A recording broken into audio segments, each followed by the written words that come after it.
Napalabas ako dito mga kaibigan para makiusisa sa mga tuloy-tuloy ang pasok ng mga manok.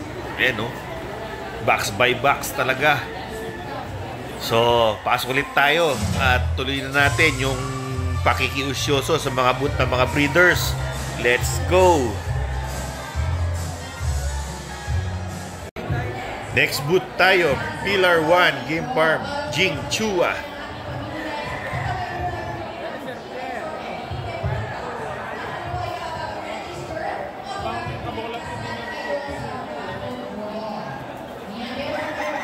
So, napakasimple lang ng mga dala nila. Sweaters na 5K sweaters at Paul Sparks Gray. Dalawang bloodline lang ang dala nila. So, ang halaga, huwag na natin patagalin, 20,000 para sa mga broodcock at broodstag. 10,000 naman sa mga pullets at hens. Napakagaganda, mga Paul Sparks Gray. Tapos mga pogi yung mga 5K sweaters nila. Pongka na pongka yung kulay.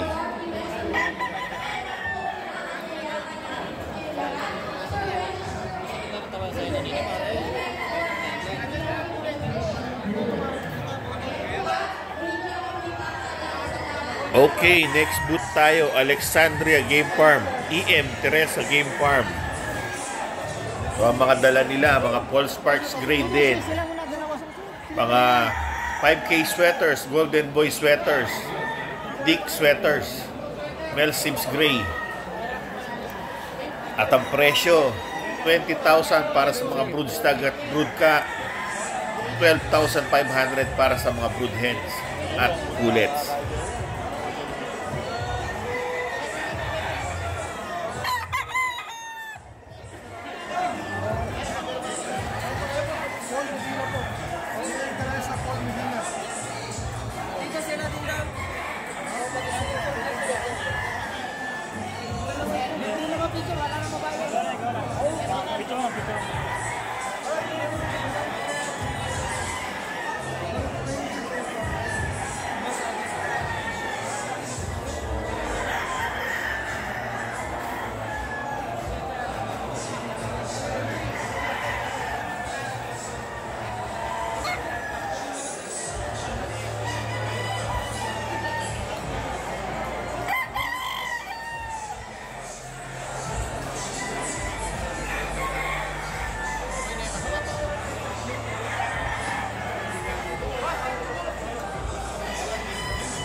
Etong gray ng Alexandria na gray na to, bilib ako dito. Type ko to eh.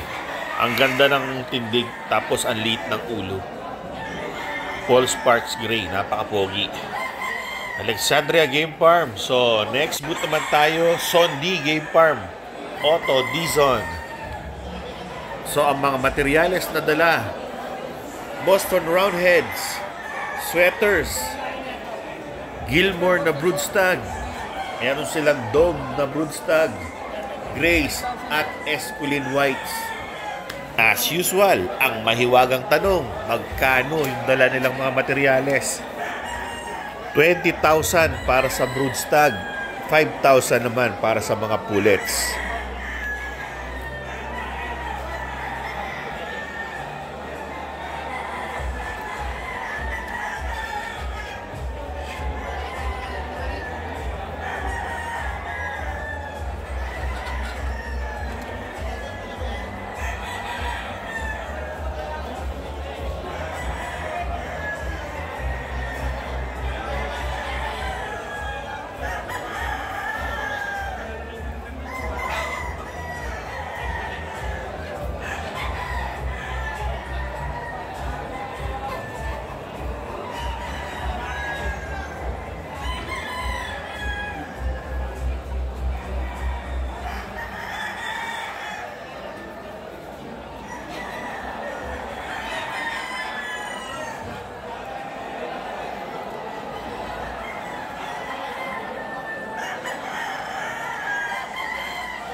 So, yan ang mga dala ng Sondi Game Farm. Next, lipat naman tayo dito sa Dream On Game Farm, Raymond Angeles. Ang mga materyales na dala ng Dream On Game Farm: sweater, kelso, at mga hatches. Meron din silang Mel Sims Black. Ang presyo naman, yung mga broodstag, 20K. Yung mga pullets, 7K.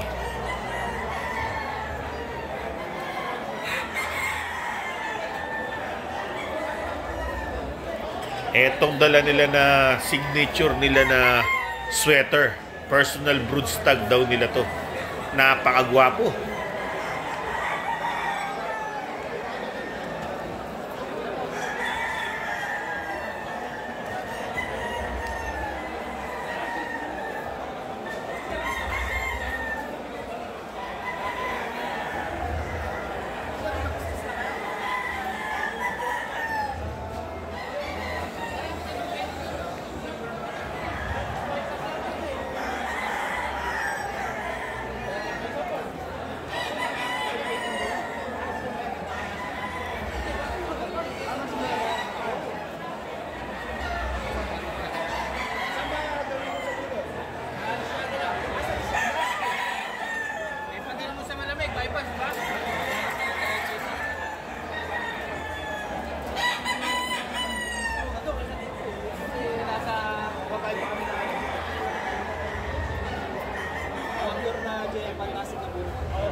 So ayan, kasama ng napakaganda nilang sweater. Yan ang Dream On Game Farm. Next boot, Bong Kababa, Joel Dairit. Ang dala nilang mga materyales, mga sweaters at gold. Ang presyo naman, 15K para sa mga broodstag, 8K naman para sa mga brood pullets. Kung napapansin nyo, yung mga pullet na dala nila, parang iisa yung itsura. Magkakamuka. Pati yung mga broodstag na dala nila, iisang itsura, iisang build, iisang laki. Parang magkakapatid.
So ayan mga kaibigan, ang mga breeders booth sa episode na ito.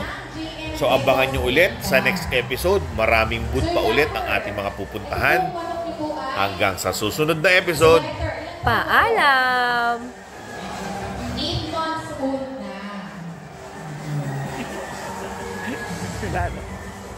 Saan naman po kayo, sir? Saan po?